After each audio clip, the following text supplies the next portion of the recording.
nós vamos acompanhar depois da década de 50 para cá, não que antes fosse bom, não era isso não. Antes tinha uma ordenação fechada também, era muito difícil a questão. Mas depois da década de 50, com a liberação que houve, nós começamos a ter determinados conflitos muito complexos, que já somados aos que já existiam antes. Porque antes, as construções relacionais geralmente eram arranjadas. Então estávamos diretamente submetidos a uma construção de fora. Nossa família definia o relacionamento, com algumas exceções dentro de algum tempo. Né? Mas a partir desse momento livre, nós começamos a fazer escolhas. Mas qual que é o problema? Toda vez que tivemos uma vinculação afetivo-sexual com alguém, cria campo magnético. E ao reencontrar essa pessoa na Terra, aquele componente vibra na nossa alma. Então acreditávamos achar a alma gêmea ou um afeto a cada esquina. E vulgarizamos uma poligamia que existia em campo menor, sempre existiu, mas em campo menor, e de lá para cá ela tem crescido muito. E essa preparação para a maternidade, para a paternidade, então, tem uma dificuldade de expressão.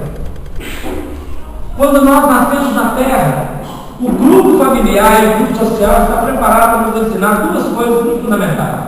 Aí para a escola estudar e aí trabalhar para ganhar dinheiro. Mas a nossa família e a sociedade não se preparou convenientemente para tratar do afeto. Nós não sabemos falar de sentimento. Nós temos dificuldade de expressar sentimentos. Só falamos de sentimento quando estamos brigando, que aí nós jogamos tudo para fora. Que é a emoção perniciosa do outro. Mas falar de sentimento, conversar, trocar experiência, ela não é uma conquista humana ainda. Nós brigamos, mas temos dificuldade de conversar. Até mesmo pedir desculpa, né? Foi mal, desculpa, tá de boa, só isso. Mas na hora de xingar, temos um dicionário inteiro. Né? Então, esse processo, ele está em aberto.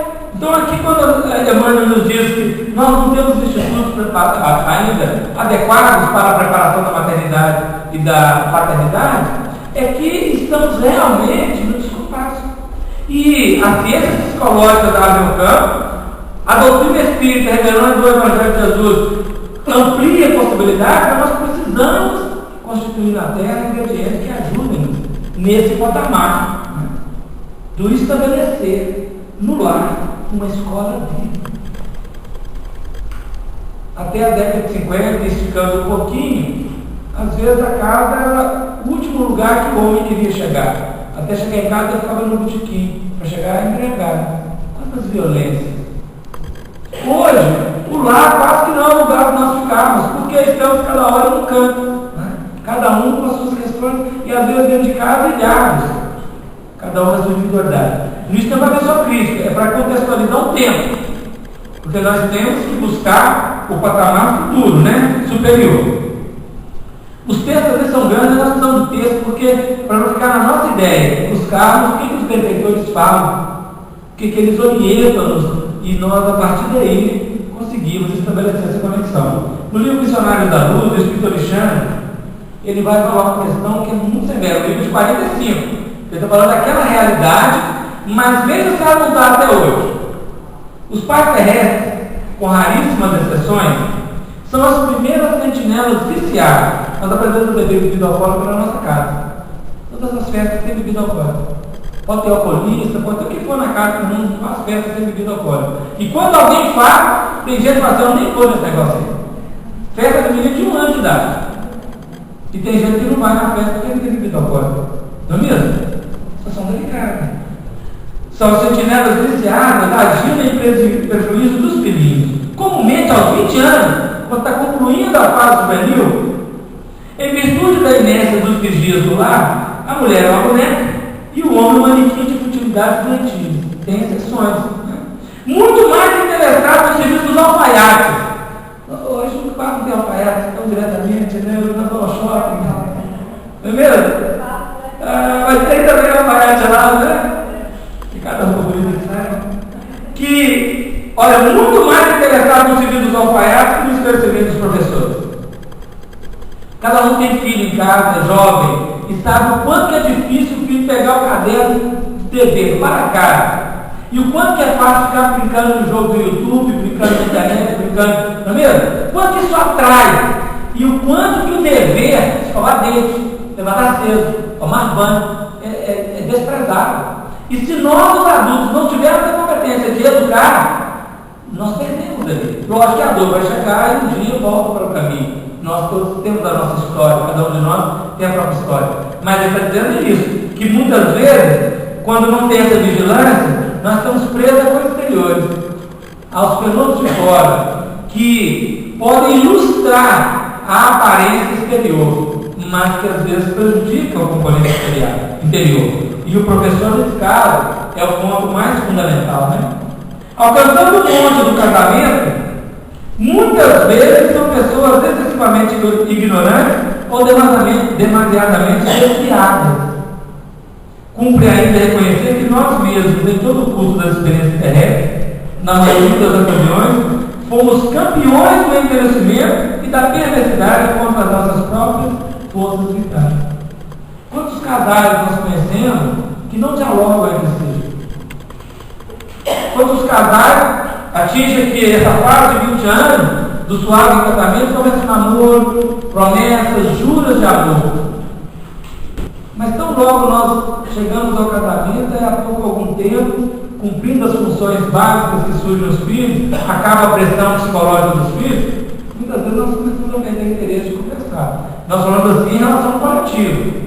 Mas feliz daquele casal, feliz daquele grupo que já está conseguindo estabelecer um patamar de diálogo, de troca. Se nós tivéssemos crescido nesse ponto, até o nosso divórcio teria com menos dor. O nosso divórcio teria. Porque o divórcio é lei humana. Está referendado no livro do Evangelho do Espiritismo. Mas quantas tragédias são vividas para chegar e depois, não é? Quanto problema na discussão da pensão, não é mesmo? É a coisa que dá cadeira até a nossa dificuldade. Então, veja, vamos falar de virtude, trabalhar a virtude. Quais são os deveres nossos para caminhar? Nós estamos vendo algum contexto, né? Agora no Consolador 67 a questão. O homem e a mulher, no instituto conjugal, são o cérebro e o coração do organismo da mente. Ambos são portadores de uma responsabilidade igual no sagrado colégio da família. E se a alma feminina sempre apresentou um coeficiente mais avançado da espiritualidade na vida, é que desde cedo o espírito masculino intoxicou as fontes da sua liberdade através de todos os abusos, prejudicando a sua posição moral no decurso das experiências numerosas em múltiplas experiências seculares. A mulher foi constrangida durante muito tempo no casamento. Ela sublimou mais, sensibilizou-se mais, trabalhou no sentimento. Mas o homem se perdeu. E o que nós temos visto hoje é um movimento de retrocesso, porque a alma feminina, em alguns casos, são espíritos que estão encarnando a atualidade, eles estão querendo competir com o homem nos mesmos processos. Né? Enquanto a nossa função de equilíbrio deveria ser o cérebro e o coração, o sentimento e o pensamento, equilibrados no ângulo reto, um ângulo de 90 graus, onde a inteligência e o sentimento, a sensibilidade e a razão estivessem equilibrados nos dois, para que a equação com os filhos pudesse gerar um clima saudável de crescimento. E esses filhos replicassem na vida deles futura o que eles assistiram em casa, o que eles visualizaram na experiência sensível doméstica. Cada um de nós que vai lendo a história e pensando para explicar. As histórias que conhecemos, porque são pontos de referência que os benfeitores estão colocando. Aí é o que a Mãe vai fazer essa crítica que nós estamos já falando. A ideologia feminista dos tempos modernos, porém, com diversas bandeiras políticas e sociais, pode ser o que seja, mas pode ser um veneno para a mulher realizada dos seus grandes deveres espirituais na face da terra. Se existe o feminismo legítimo, esse deve ser o da reeducação da mulher para o lar, nunca para uma ação contraproducente fora dele. É que os problemas femininos não poderão ser solucionados pelos códigos dos homens, mas somente a luz generosa e divina do Evangelho. Essa questão e outras dizem que os Espíritos são machistas. Não é isso. Às vezes nós lemos muito rapidamente, muito superficialmente, e falamos que os Espíritos são machistas. Paulo é machista, Emmanuel é machista. Não é.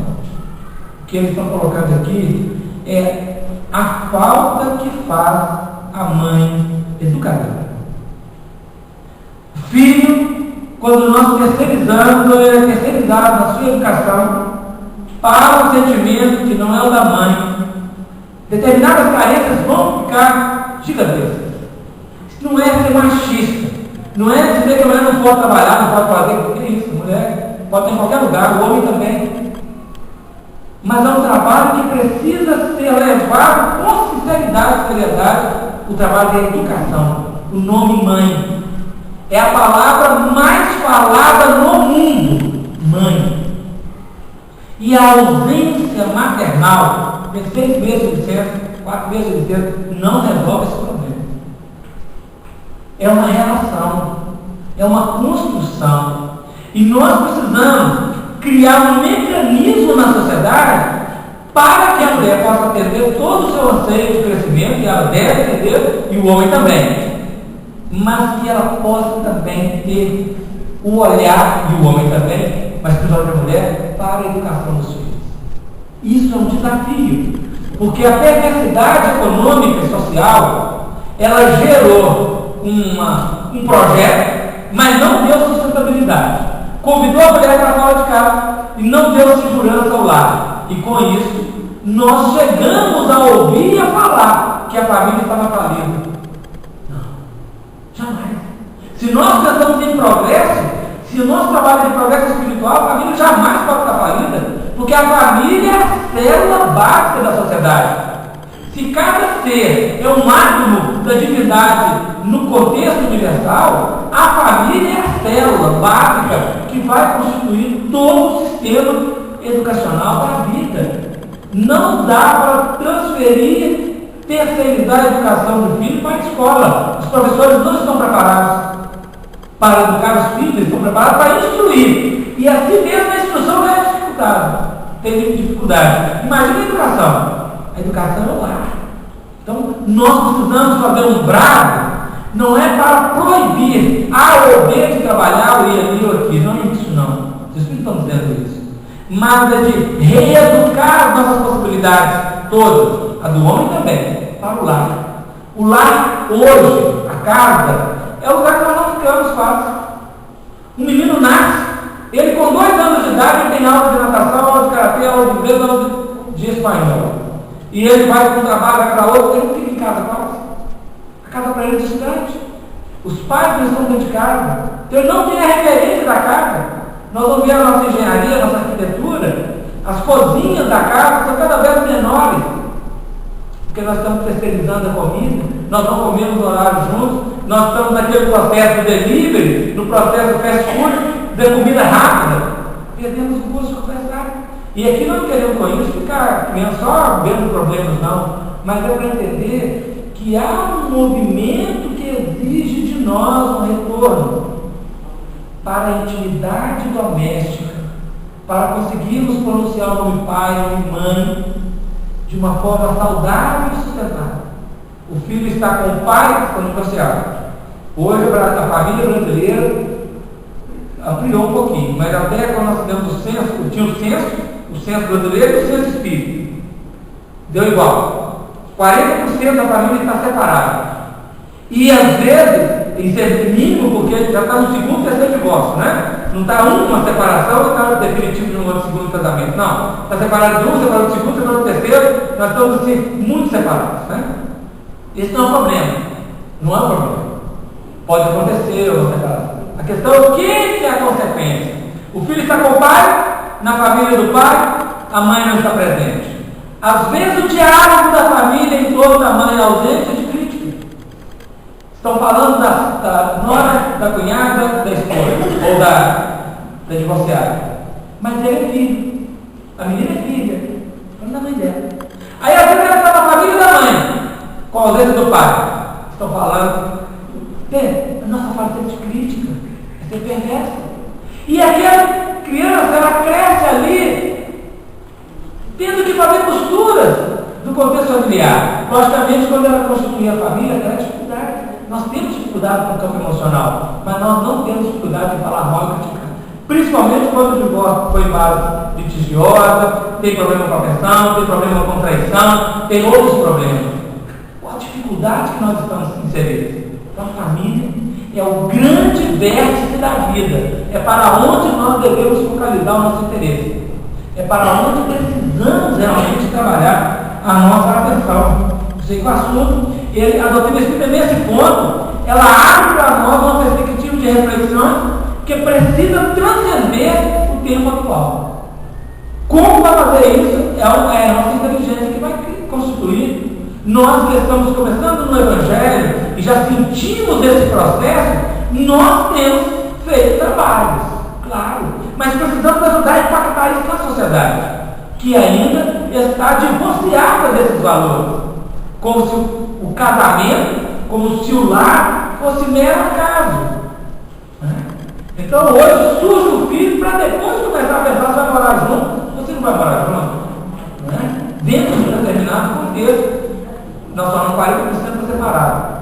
Na família espírita é o mesmo censo, que nós fizemos um censo para o movimento juvenil espírita, era o coordenador na ocasião, do DIG, da União Espírita Mineira, e a nossa estatística de espírita dava igual, claro, a gota de sangue fala do sangue inteiro, a estatística do censo brasileiro. Então, na nossa estrutura familiar espírita, nós estávamos com a mesma dificuldade que o próprio Brasil.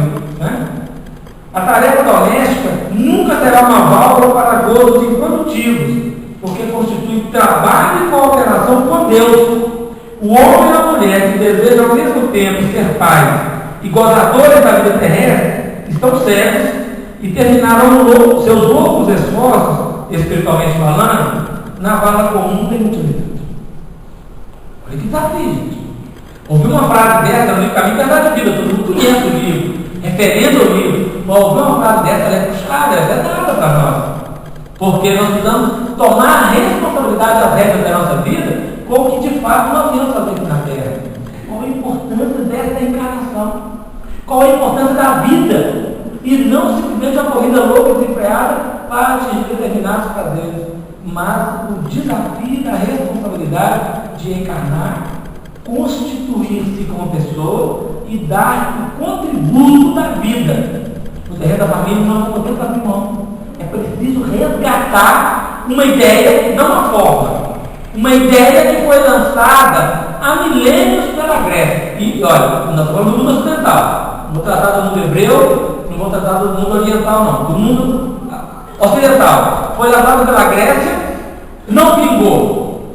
Roma estabeleceu o patriciado, não vingou. Roma foi constituída para ser a capital do mundo. Estabeleceu o sistema da república, na república constituiu o patriciado. As tradições familiares eram levadas a sério. Nós vamos ver o senador Publio Lento no nível 2 anos, a família de Ovidio Lúcio no nível 50 anos depois, várias famílias, o patriciado romano estava estabelecido nas bases sólidas da família. Claro que tinha suas lacunas, tanto que houve invasão. E começavam festas e bacanais e orgias, e a família esmiuçou-se, fragmentou-se, caiu. Na Idade Média, a nossa família foi sempre conturbada.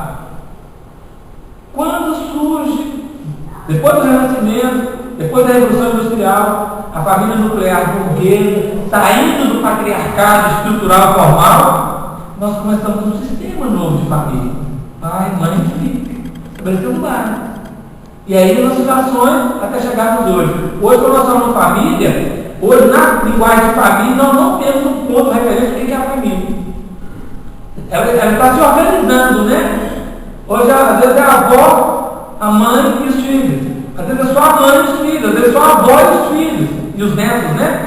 Às vezes é o pai e os filhos. Às vezes os dois homens, às vezes duas mulheres. Às vezes o casal. Às vezes aquele componente, e agora hoje tem sido uma quantidade talvez maior, que tem os meus filhos, os seus filhos, os nossos filhos e os outros, né? Que já vão começando a construir um novo sistema. Isso não é problema na forma. questão da função e a questão da execução, porque os fatores da vida já estão indo no meio, mas como fazer nós precisamos entrar. Não é a estrutura ela em cada época ela atende aquele idealismo, aquela questão, mas a função não podemos abrir mão do como educar o filho através do sistema coração e do sistema cérebro, né? O homem e a mulher no instituto conjugal são como o cérebro e o coração do organismo doméstico. Essa frase já foi colocada, né? E estava repetindo aqui agora. A função do lar. Está no livro Pensamento e Vida. Essa frase, Emmanuel, é uma frase que nós precisamos estudar todos os dias. A família consanguínea entre os homens pode ser apreciada como centro essencial de nossos reflexos. Reflexos agradáveis ou desagradáveis que o pretérito nos devolve. Temos assim no grupo doméstico os laços de elevação e alegria que já conseguimos tecer. Os clichês inquietantes que nós mesmos plasmamos na memória do destino e que necessitamos desfazer à custa de trabalho, sacrifício, paciência e humildade. Recursos novos, a dica aqui, ó, recursos novos com que faremos nova produção de reflexos espirituais suscetíveis de anular os efeitos de nossa conduta anterior, conturbada e infeliz. Aí é que ele abriu o horizonte. Porque o passado vem de volta. Se construirmos coisa boa, vem um passado agradável. É agradável quando nós estamos com alguém, um filho, e com um cônjuge, com alguém que convive conosco, que a relação é saudável. Mas quando a relação é inquietante, é desagradável, nós queremos ficar livres. E como hoje a ideologia é do descartável, nós estamos querendo gerar esse descartável na nossa família. E aí é um problema. Porque pessoa não é descartável. Pessoa é um espírito encarnado que nós continuaremos reencarnando. Quando nós terminamos de ver o livro 50 anos depois, no mundo espiritual, somos aqueles que deram certo, né? Que deram bem feito a obra. A maioria já leu. E aí eles começam a buscar os que foram os inimigos, os que fizeram coisa errada, os que prejudicaram, os que feriram, para poder programar com eles uma nova encarnação, trazer de volta o engembrado. Nós às vezes queremos ficar livres que é para o engembrado, né? Não tem jeito, tem que trazer para perto. E aí, esse clichê inquietante, olha o recurso novo, né? Se antes era o conflito, a traição, o xingo, a briga, a harmonia, agora é trabalho, sacrifício, paciência e humildade. São recursos novos de converter os espinhos em flores. O Rubens Omanelli tem um poema que chama Diante da Vida, e ele diz assim: é natural que diante da vida busque as flores e recuse os espinhos. Reflete, porém, que na sabedoria da vida não consiste apenas em colher flores, mas sobretudo em transformar em flores os espinhos que nos ferem. A gente tem que lá uma coisa bonita, né? Aí nós vamos pensar na coisa, né? Aí você começa o relacionamento, surge o espinho. Não é? Não é? Não é? Mas é o tal do negócio, né? O ponto espiritual está dizendo que esse espinho que chegou, ele é uma roda em potencial. Ele é uma roda em potencial. Então nós precisamos aprender. O Roberto Carlos só o botão de roda, né? Ele tira os espinhos todos. Mas nós vamos transformar o espinho em flor. Que desafio, meu Deus do céu. Aí Emmanuel continua. Vamos lá, né? Cadinho, está chamando de religião dos espíritos. Vamos lá no YouTube, vamos chegar lá, se quiser. Imploramos nós mesmos. Aí agora me chamou. Porque na primeira página diz assim: o passado volta. Mas agora está dizendo assim: nós mesmos, antes de encarnar no mundo espiritual, imploramos nós mesmos retorno e readmissão dos custos de trabalho em que se nos desmandaram a deserção e a falência. Onde eu errei, eu peço para voltar e para corrigir. Se eu fui um homem desleal, eu vou procurar quem eu feri para eu poder crescer. Se ela já tiver evoluído, eu vou ter que encontrar uma outra também desleal, para nós trabalharmos juntos e conseguirmos ser leais um ao outro. É o desafio, não é? Continua, né? A fim de ressarcirmos os débitos que os homens não conheceram, mas que vibram obcecantes no hino de nossas almas. Porque esses dedos do coração, gente, geralmente eles não são colocados na publicidade da televisão, não. São feitos escondidos, né? São feitos escondidos. É assim que voltamos ao cadinho fervente da purgação, retomando nos fios da constabilidade a presença daqueles que mais ferimos, para devolver-lhes em ternura e devotamento os patrimônios dilapidados, rearticulando os elos da harmonia que nos ligam a todos na universidade da vida perante a lei. Então, toda vez que nós tivermos pressa a tentar fugir de um dos domésticos que faz parte da nossa experiência e falar, não dou conta nunca mais do que essa pessoa, a gente tem que parar nessa parte.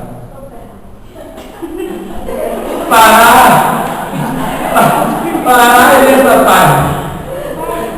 Por quê? Não adianta fugir.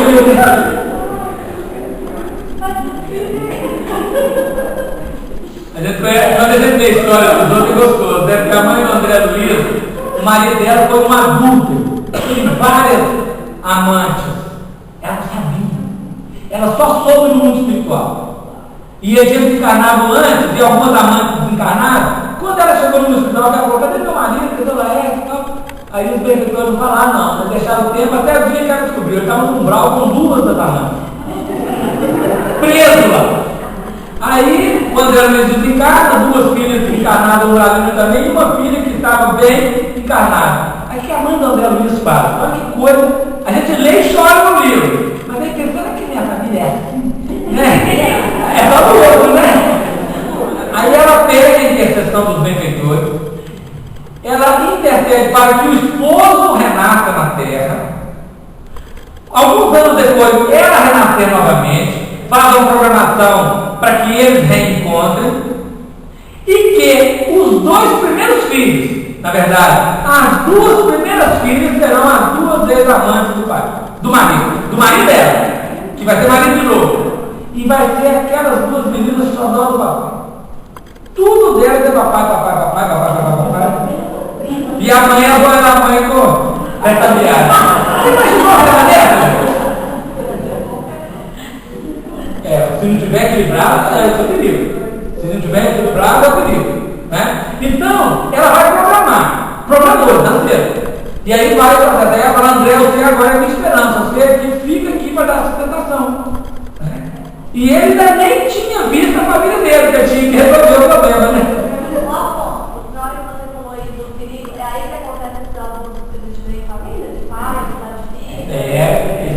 Concentrado aí da mãe com o filho ou filha, se não tiver equilíbrio emocional, conforme a circunstância, pode gerar muito. E esse problema, ele é grave, né? Porque hoje o que divulga na mídia é assim, mas o acontecimento é assim. Nós sabemos que ele está gerado por tanto de abuso que existe em família, né?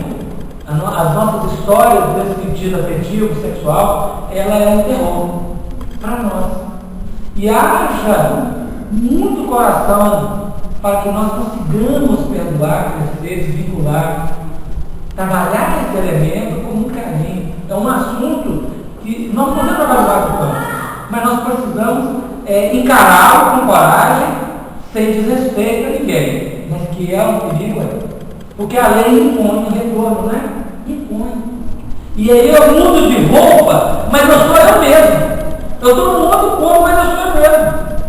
Então o grande problema do adultério hoje, do amante e da poligamia toda é isso, porque nós estamos com alguém e depois que começa a repetição, o magnetismo tende a diminuir, porque nós tornamos comum, e aí surge um ex de alguma coisa passada e aparece na nossa vida. O que faz?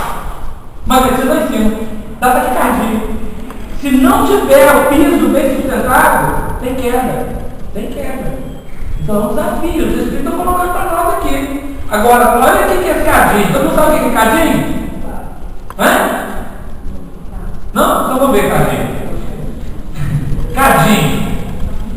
No processo de fundição do ouro, o cadinho do tamanho apropriado é o recipiente. E em seguida leva-o ao forno, cobrindo-o completamente de carvão vegetal muito bom. E aí, ele acende o fogo, né? Manda assoprar lentamente até que o cadinho, coberto com uma tampa, se torne incandescente. É quente, né? Muito quente. Isso feito, faz soprar vaporosamente até o conteúdo pequena porção de sublimado de mercúrio, que produz uma chama na superfície do puro líquido, rápida calcinação e volatização de ferro, cobre, antimônio e outros elementos estranhos, dando lugar a uma escória, que é retirada por meio de uma pinça. Adiciona-se o mercúrio até que a superfície do ouro não apresente nenhuma impureza. Então, para tirar o ouro, está cheio de impureza. Põe fogo, põe mercúrio, aí dá uma borra. Tira a borra, vai ficando até o ouro ficar puro. 18 quilates, puro ouro. Retirou muita sujeira. Assim é a quentura da nossa casa é um cadinho. Fecha a porta e pega fogo. E se a gente tiver a condição de colocar o mercúrio, da paciência, da tolerância, dá uma borrinha, a gente vai tirando até o dia que a nossa família esteja totalmente adequada. Aí mãe usa essa imagem de cadinho, né? Que a gente pede para vir para o cadinho. Por isso que ele fala assim, gente, lá na casa do vizinho, tudo de boa. Aqui esse problema todo. Não, lá também tem um problema. Só que ele só mostra para a gente a parte boa. Como nós também só mostramos para os outros, às vezes, a parte boa. Né? O jardim divino, a gente acha que é mais bonito, mas nunca é. É igual o nosso. Tem coisas boas, tem coisas ruins. Então nós vamos trabalhar com esse conteúdo, com esse carinho. Né? A Emmanuel foi perguntado sobre o processo da educação. Como nós devemos trabalhar essa educação? Porque quando nós falamos de virtude, até hoje na Terra, a virtude tem sido falada. E o grande momento agora é de ser expressado, vivenciado. Nós usamos a virtude como pano de fundo, como projeto. Porque parece que por falar eu já vivi. Mas não é assim. Por falar, ainda está por fazer. E aí, essa experiência da virtude, ela é chamada na atualidade. Nós sabemos, claro, estamos aqui em 2016. O nosso momento é de expiações e prova. Mais expiações do que prova. A nossa conjuntura de expiação e prova é um componente de resgate atrás de resgate. A experiência é dramática. E isso aqui não tem como fugir. Somente depois que nós sublimarmos é que nós entramos na regeneração. E ela tem prazo. Se nós não sublimarmos, não conseguimos, aqueles que realmente não conseguirem, desde o ponto de vista da maldade, né? Não é do ponto de vista do erro, assim, espontâneo não, da maldade, vão ser retirados do planeta. E aí, a experiência da vida fica mais fácil. Em 2057, diz o Espírito de Emmanuel, que a partir de 2057 nós começamos o elemento novo chamado regeneração. Ele volta 42 anos. 42 anos para nós entrarmos na regeneração. Né? Agora 41. Então o que vai acontecer? Retirado o espírito maligno da terra, nós vamos estar com mais facilidade de conseguirmos trabalhar as virtudes do perdão, a caridade, a benevolência, a tolerância, a paciência e as outras coisas. Seguramente a próxima encarnação nossa, com todo o desafio que ela possa trazer, a ideologia do planeta já vai começar a ser aquela de sustentabilidade. Porque a ideologia hoje não é essa. A ideologia hoje é do fugir do problema. Nós não queremos encarar problemas, não é?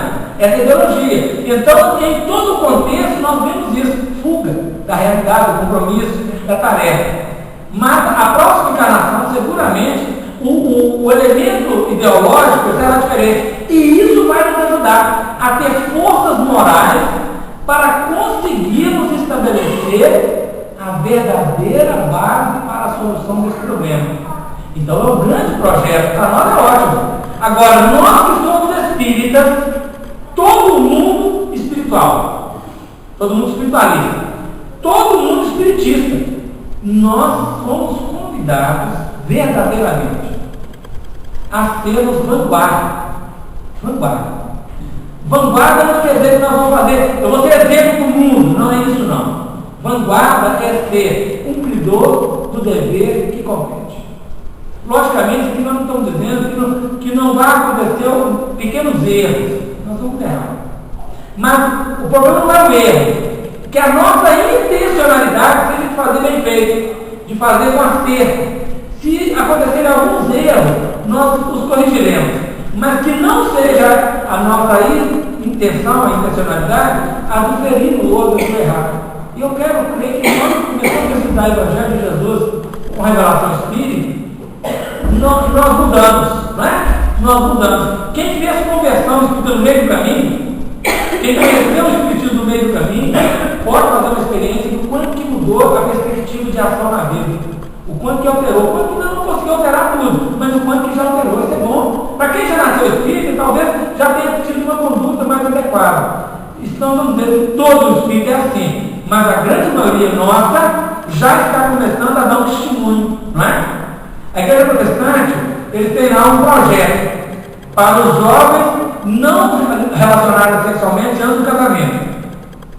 É um desafio esse processo. Outrora, era um grande problema na família. Hoje costuma ser um grande desafio. Mas é um processo. Que às vezes nós temos o medo do sexo. O sexo não é um problema. O que nos falta é o respeito e o amor na relação com a atividade sexual. Então não é somente não fazer, proibir fazer. Não é isso não. Porque nós não podemos atribuir a assinatura de um documento a legitimação de um ato. Ela tem que ser uma escolha de coração. E isso não tem data, não tem época certa, mas tem que ter o respeito, tem que ter todos os deveres que se cumprem ali. Porque o aborto cresce a cada dia na terra. Qual que é a ideologia do Brasil? Em alguns campos. Liberar o aborto. Descriminalizar o aborto. Aí justifica para que tal situação, mas no projeto, né, da prática, não é assim que vai acontecer. Sabemos? Não podemos saber. Porque aí nós estaríamos na contramão do processo. Ao invés de educar a nossa sexualidade, nós queremos jogo livre. E aí se deu uma gravidez. Né? Ah não, nós queremos fazer cada dia, cada filho, cada aquilo outro. Nós sabemos que o ser humano, na ideologia dele, não é verdade. Mentira. Então o nosso problema de intimidade, ele é desafiador. Muito desafiador. Mas não é para ter medo. É para termos coragem de nos encarar. Coragem de nos olhar para o nosso grupo, conversarmos. Como que é difícil conversar sobre esse assunto na nossa família, gente? Como que é difícil. O quanto que o medo está estampado na família. Né? Outro dia, eu estava saindo com a minha sobrinha para a escola. Tem 12 anos. Aí na hora que estava levando ela para a escola, ela ia ficar na escola além do horário, ia fazer umas coisas lá. Aí saiu uma tia, que é a cuidadora, falou assim para ela: juízo, hein? Aí eu falei assim com ela: quando ela falou com você juízo, o que você pensou? Não sei lá. O que um menino de 12 anos vai pensar quando alguém, um adulto, fala com ele juízo? A coisa sai assim do nada, juízo. Quando nós falamos com alguém, teu namorado vai com uma festa, fala assim com ele: juízo. O que você está falando com ele? Olha, volta a droga, não. Olha, o vida não pega o outra pessoa que está lá, não. É assim que está falando? Não, nossa ideia é dizer, vai ficar com ninguém lá não, hein? É isso. Então quando falou juízo na cabeça, vai fazer coisa errada. Mas ela não está ligada nisso.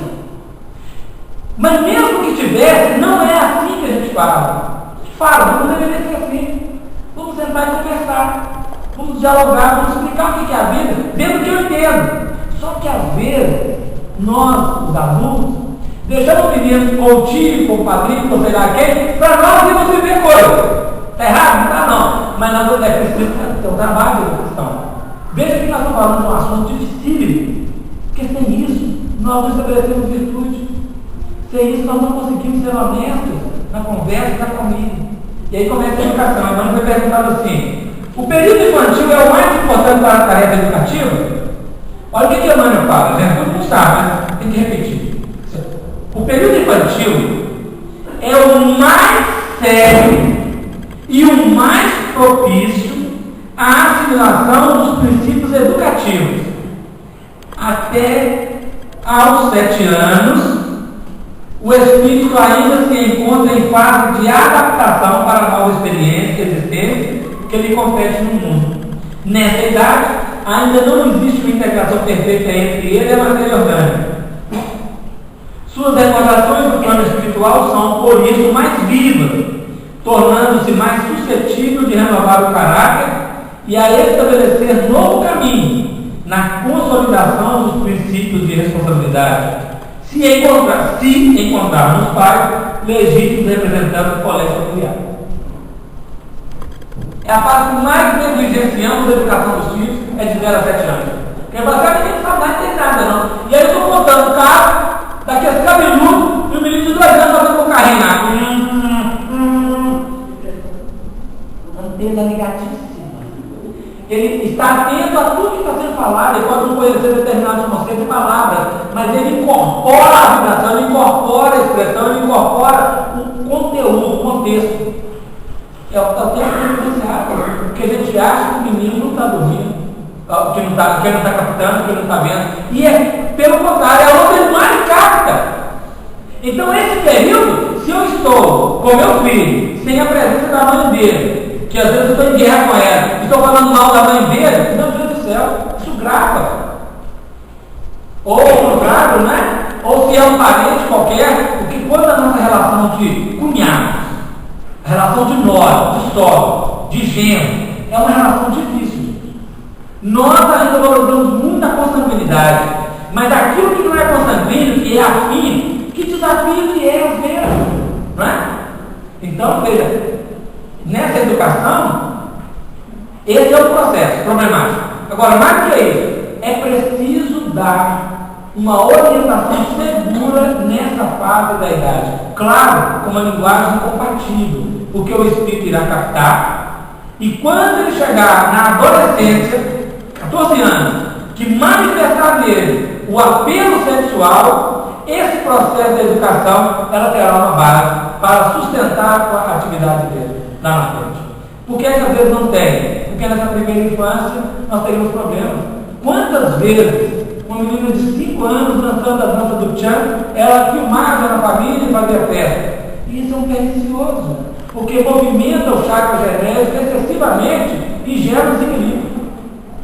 Gera muito desequilíbrio. E não é só isso, né? Nós expomos às vezes as crianças a assistir determinadas cenas da televisão, de novelas, de filmes, que são extremamente perniciosas, né? Porque aquela onda magnética ela acaba. Então, o nosso sistema educacional ele é fundamental. Não é simplesmente para o menino dormir, porque a onda está recebendo na cara. Então, é o momento mais sério e propício. Então, a virtude começa aqui nessa educação, né? Quando os filhos são rebeldes, porque aí veja o problema da rebeldia que chega, né? Incorrigíveis, impermeáveis a todos os processos educativos, como devem proceder os pais terrestres? É outro, né? Como devem proceder os pais terrestres? Que agora a pergunta foi para a irmã também do Consolador. Quando, depois, vamos ler a resposta, porque senão eu fico falando antes, né? Depois de movimentar todos os processos de amor e energia no trabalho e orientação educativa dos filhos, é justo que os responsáveis pelo estudo familiar, sem descontinuidade da dedicação e do sacrifício, esperem a manifestação da providência divina para o esclarecimento dos filhos incorrigíveis, compreendendo que essa manifestação deve chegar através de dores e de provas acerbas, de modo a semear com êxito o campo da compreensão do sentimento. Olha, nós trabalhamos com a questão do dependente químico, o uso de drogas. Um jovem universitário vai para a universidade fazer campanha de manifestação a favor da descriminalização da maconha. Descriminalização, né? Tirar o crime, né? Mas não é uma droga. Aí ele fala, não, matinho verde, 100% orgânico, sem agrotóxico. Não tem nada disso não. É uma droga que, uma vez entrada no sistema nervoso, existe só o usuário e existe o dependente. Quando o cara é dependente, para sair dali é um desafio. E a maconha não é o único problema. O álcool e o fumo e a cocaína. cocaína e o crack está avassalando a nossa sociedade. Então, quando fala desse problema do menino incorrigível, é que às vezes as carências juvenis infantis geram um problema psicológico e essa carência vai ser solucionada através da droga. A música arquetípica do alcoolismo mostrando um problema é do Vicente Celestino, não é? Ela diz assim: tornei-me um ébrio e na bebida procuro esquecer.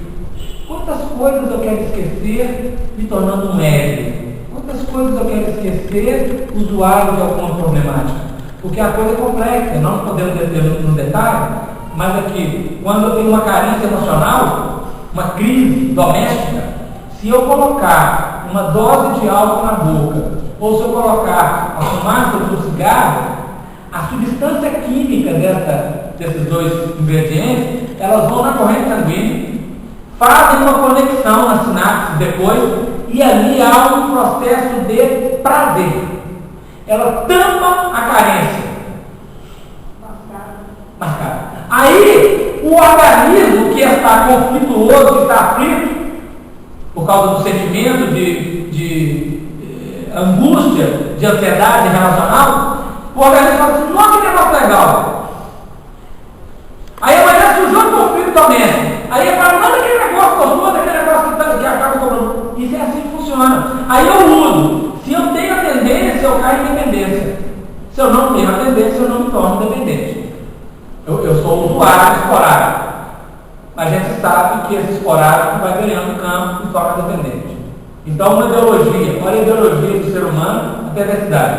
Não estou aqui para criticar, estou aqui para elucidar, né? Mas tem que falar. Faz a propaganda de álcool na televisão e diz assim: beba com moderação. Quem é que consegue ser moderado? Não é mesmo? Eu bebi álcool dos 13 aos 23 anos de idade. Meu copo não parava na metade, só cheio e vazio. Eu esvaziava o enchia, esvaziava o enchia, esvaziava o enchia. Não dá nada isso, né, gente? Não tem jeito. Li um livro espírita e não bebo nunca mais. E desde os 23 eu parei de beber tudo fora. Em 27 anos, vou fazer 28 agora, que eu não como uma gota de álcool na boca. Mas é um trabalho, nunca tem esse problema. Para que morrer e acabou. Mas e outras coisas que a gente não consegue parar com tanta evidência? Né? Porque tem uma carência lá de trás. E olha que para mim foi boa, não foi ruim não, mas tem carência. Né? Desafios. E a gente entra em determinados processos. E fica doido. Então, quando o filho é corrigido, tem a dor, né? A dor é a grande processo de correção, né? Como poderão, fica lá em virtude, né? Vou ver rapidão. Como poderão os pais despertar no íntimo do filho rebelde as noções sagradas do dever e das obrigações para com Deus Todo-Poderoso, de quem somos filhos? Visto que a premissa é que os pais estão centrados. E o filho que está rebelde. Não é mesmo? Porque às vezes os pais que estão rebeldes, né? Às vezes é. Às vezes os pais estão rebeldes, os filhos estão procurando. Nós temos jovens no movimento espírita que vão lá para rezar com os pais que estão tudo doidos. Depois de esgotar todos os recursos dos filhos e depois da prática sincera de todos os processos amorosos e enérgicos pela sua formação espiritual, sem êxito algum, é preciso que os pais estimem nesses filhos adultos que não lhes apreenderam a palavra e a exemplificação, os irmãos indiferentes ou endurecidos de sua alma, comparsas do passado delituoso, que é necessário entregar a Deus, de modo que sejam naturalmente trabalhados pelos processos tristes e violentos da educação do mundo. Quantos filhos hoje de 30 anos, 35, 40 anos, vivendo as custas dos pais, dependentes de algumas coisas, dando um trabalho gigantesco aos pais, né? Mas aqui não é só para trazer o elemento do tanto que precisamos fazer, o tanto que nosso trabalho de reeducação precisa ganhar campo em nós para que verdadeiramente isso irradie para a sociedade, para que o planeta verdadeiramente torne um campo de família, né? A dor tem possibilidades desconhecidas para penetrar os espíritos, onde a língua do amor não conseguiu brotar, não obstante o serviço inestimável do afeto paternal humano, porque ele não pode parar, né, de fazer o trabalho. Eis a razão pela qual, em certas circunstâncias da vida, faz-se mistério que os pais estejam revestidos de suprema resignação, reconhecendo no sofrimento que persegue os filhos a manifestação de uma bondade superior, cujo burio oculto constitui o sofrimento, remodela e aperfeiçoa com vistas ao futuro espiritual. São processos. A dor é nossa amiga, seja para nós, seja para os nossos familiares. Né? Feliz momento em que um familiar incorrigível tem uma doença. Porque aquele momento é talvez o ponto de começar a refletir. Vem uma nova proposta, quem sabe? O ruim é quando nós saímos do problema e falamos agora eu vou tirar lá atrás. Né? Como devem proceder os cônjuges, os cônjuges, para bem cumprir seus deveres? Vamos ver, são alguns itens, né? O matrimônio, muito frequentemente na Terra, constitui prova difícil, uma prova difícil, mas redentora. Casamento de expiação não é gostoso, não, né? Casamento de prova. Meu Deus do céu, como diz aquele filme americano, é dormir com o inimigo. Um olho aberto e um olho fechado. Que desafio, gente, por que eu posso fazer que essa é a nossa experiência, né? Tem sido assim o nosso felicidade. Feliz do casal que consegue harmonizar, né? Dar as mãos e caminhar bem, consegue atender as propostas da música que foi cantada, que já consegue realmente abençoar ele próprio, a família, né? A estrutura da sociedade. Mas às vezes é prova. Ela é difícil, mas ela é redentora, ela é redime, né? Ser desvelados por bem cumprir suas obrigações divinas. Cumprir a obrigação. Observar o máximo de atenção, respeito e carinho mútuo. Não é? Parece que nós estamos falando de ficção científica, não é, gente? Quando nós temos problemas, não é mesmo? É nossa história, não podemos ter medo dela, não é? Concentrar-se ambos no lar. É o que nós estamos falando. Às vezes nós chegamos em casa muito tarde, né? E concentramos a nossa atenção no lar. Né? Prece e vigilância espiritual, as melhores defesas. Mano, né? Ter entranhado a fé em Deus para alcançar a paciência e o heroísmo doméstico. Paciência e heroísmo doméstico. Isso é Jesus que fala, está no livro Anônimo. E Emmanuel repete aqui no livro Consolador. Né? Entranhado a fé em Deus para alcançar a paciência e heroísmo doméstico. Meu Deus do céu. Mas vamos ter medo, não. O que deve fazer a mãe terrestre, está concluído, tá? O que deve fazer a mãe terrestre para cumprir evangelicamente os seus deveres, conduzindo os filhos para o bem e para a verdade? A questão da maternidade. Existe uma parceria entre Deus e a mulher que só os dois eles sabem. Deus sabe, tudo a mulher sabe, não sabe direito explicar. Mas dentro da mulher que está consciente, essa parceria da maternidade é uma coisa incrível. A mãe vai dar comida para o filho, ele não quer comer. Ela faz o aviãozinho, conta a história, tem paciência, tal. Aí o pai vai dar comida. Não quer comer, não. Ah, você quiser comer, você pede, não. Deixa. Olha, qual é a sonho? Já tem homem que precisa meditar. E lá mesmo. Fome é melhor tempero. Aqui é com fome. Vai mais não ter problema. E a mãe, não é mesmo? A mãe, o cuidado, o zelo, não é? Às vezes é sério, né? Aquele negócio vai escovar dente de menino, vai escovar dente de menino, vai escovar dente de menino, vai escovar dente de menino, né? Vai demais. Mas é uma coisa que a gente não sabe. Então, existe no coração da mulher, e pela própria história, ela foi mais sacrificada do que o homem, realmente foi, mas é com ela, sem a mulher, não tem salvação, não. A mulher é a grande salvadora da pátria, né? O homem, coitado de nós homens, né? Estamos a meio do caminho. Precisamos aprender muita coisa, né? Muita coisa mesmo. E não desviar como está sendo agora, né? É preciso retomar esse processo. Então eu vou perguntar a irmã, o que a mãe terrestre tem que fazer? Aí nós vamos lembrar das nossas mães e fazer o seguinte. Você já pensou na próxima encarnação? Já pensou na sua próxima mãe? Precisa pensar. Vai pedir a Deus a mesma mãe? Tem que perguntar para saber se ela quer. Não é?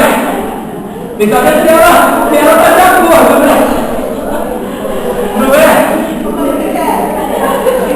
Ou vai ser a sogra que vai ser sua mãe agora?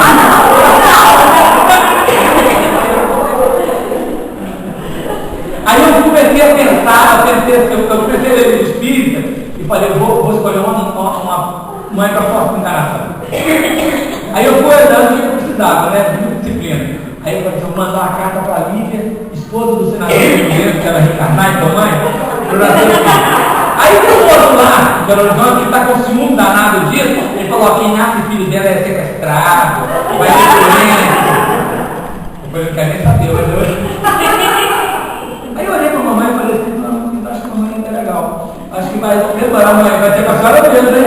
Ela falou, minha filha, não é ninguém fica lá em casa. Eu falei, não sei onde é que eu vou estar. Eu falei, não, a gente encontra. Porque nós temos que pensar no nosso mãe, que é o nosso pai da pessoa. E como é que vai ser o próximo pai? O irmão mais velho? Quem vai ser o irmão mais velho? Então vamos planejar, vamos desejar, porque a gente está na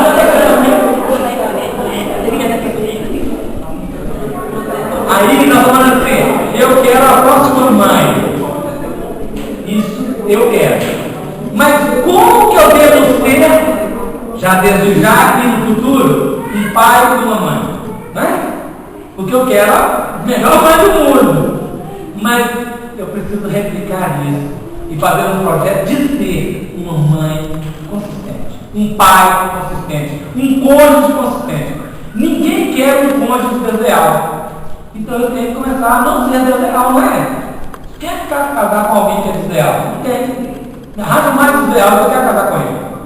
Então, se fizer um negócio desse, primeiro não vou tratamento, né? Porque não vai. Então vamos lá, a proposta de mãe. Ser o expoente divino, modelo mãe. Ser o expoente divino da compreensão espiritual e de todos os sacrifícios pela paz da família. Modelo mãe, né? Dar sempre o amor que Deus pôs no coração das mães. Eu só coloquei tópicos, mas é um texto, né? Acordar a tempo, de modo a não viciar a fonte da ternura pelo egoísmo do ambiente particularista dos labores do mundo. Então, não pode achar que só ela é exclusiva para o filhinho, princípio de cantar, não, né? Tem que deixar outra mulher chegar e tomar conta dele. Aí a partir depois dos 50 anos, né? Compreender que seus filhos, primeiramente, são filhos de Deus. Preparar os filhos dessa infância para o trabalho e para a luta, a fugir do abismo da liberdade. Essa é a ocasião mais propícia à edificação das bases de uma vida. Não deixar esse momento, o abismo da liberdade. Os meninos hoje, de 5 anos de idade, ligam para o delivery, não sei aonde, para pedir comida e eles que escolhem. Não, podem participar, mas a escolha tem que ser dos adultos. A criança não pode ter essa liberdade toda que ela tem. A educação precisa corrigir, pôr limite, definir quem é a autoridade. Não é um amiguinho, não é um filho, é um espírito encarnado sem orientação. Sentir os filhos de outras mães como se fossem os seus próprios filhos. Meu Deus. A gente fala assim, a filha do vizinho é uma péssima companhia para o meu filho. Não, nunca foi. O meu filho é uma péssima companhia para o filho do vizinho. Porque se eu fizer assim, eu vou educar o meu filho. Se eu falar que ela que não sabe educar e ele que não presta, eu estou bem feito aqui, não precisa fazer nada. E aí é uma surpresa quando a gente vê o nosso filho no grupo e ele muitas vezes ouviu ele da gangue. E a gente achava que era o vizinho. Não, nós temos que corrigir a nossa casa. Ensinar a tolerância mais pura, mas não desenhar a energia quando necessário, quando seja necessário. Ensinar que toda dor é respeitável, que todo trabalho é edificante é divino e que todo desperdício é falta grave. Já nós estamos na era do desperdício, na era do descartável. Não pode, nós não devemos entrar nesse processo. Ensinar-lhes o respeito pelo infortúnio alheio. Nós vimos há um tempo atrás um grupo de jovens da classe média colocando fogo num indígena que estava dormindo num banco em Brasília, na capital federal.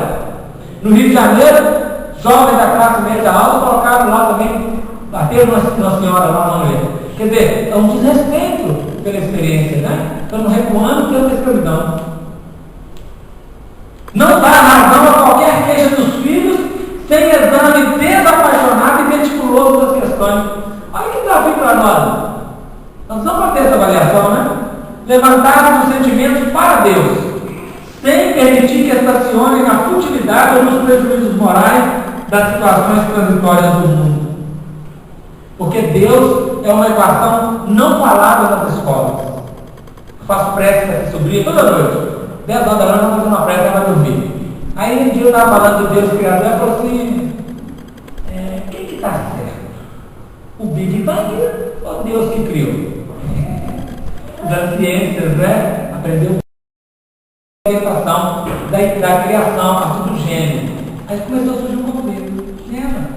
Que a ciência fala assim, a religião fala assim, olha, nós no Espiritismo, vamos conversar aqui. E começamos a conversar.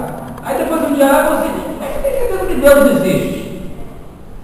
Eu falei, você quer saber se Deus existe? Nós estávamos lendo o livro Pai Nosso, da Meimei, no capítulo que fala da criação de Deus, os primeiros capítulos.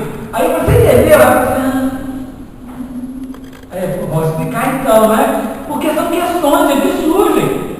Não podemos horrorizar com isso, porque a criança tem que perguntar. E nós precisamos orientar, né? E levantar o sentimento para Deus. Não permitir que o Deus seja o iPad, o tablet, o telefone celular. Pode usar porque tem instrumento, mas não é o Deus, né?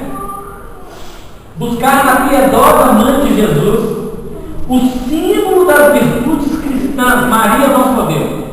Não a Eva. A Eva não foi uma mãe adequada. O filho dela era assassino. Um dos filhos, né?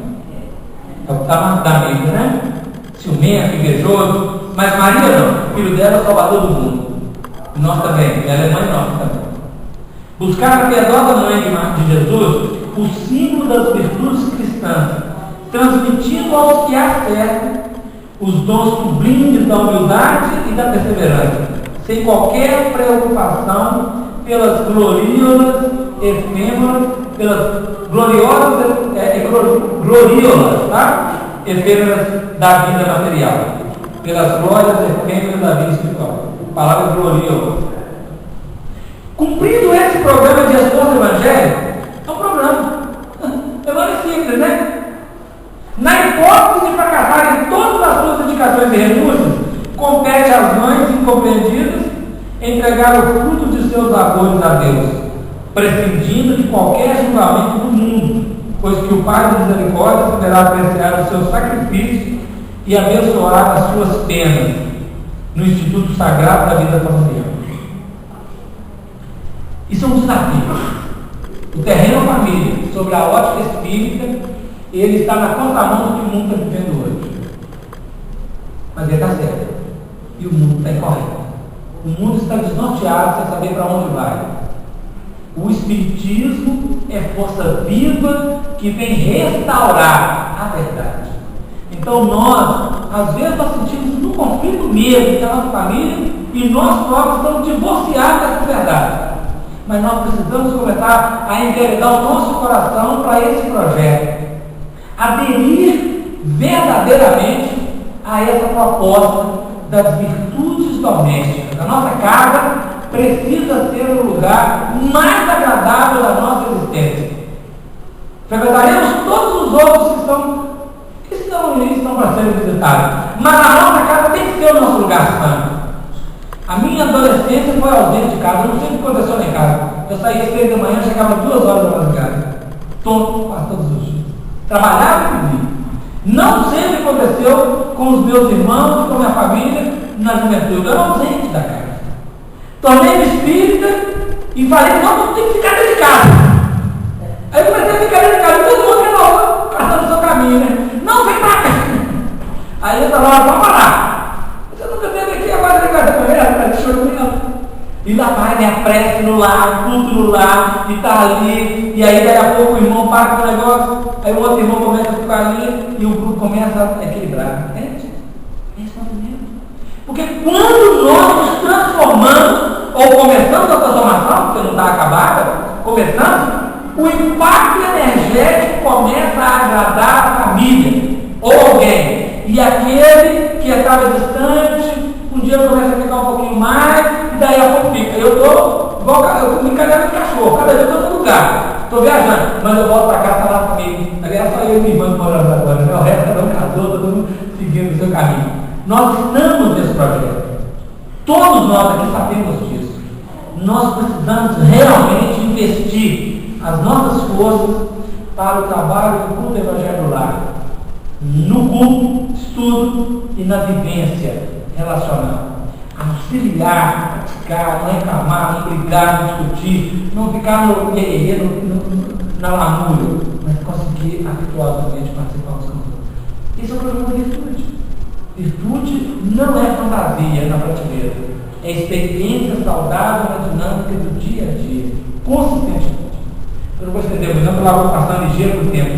Vou passar um monte de minutos, estou prejuízo agora. Eu posso fazer uma pergunta? Pode. Eu vejo muito televisão. Aí gosto de um programa de criança. Quando tem uma menina, tem 6 anos, ela entra no palco com o Hans Crush. Canta a música só de Elis Regina. O locutor já disse que ela é reencarnação de Elis Regina. Que eu não conheço ninguém, que já morreu há mais de 30 anos. Veio um filho dela há pouco tempo conhecer essa criança. Canta só música de Elis Regina, como se fosse Elis Crush. Mas ela é menina de 6 anos.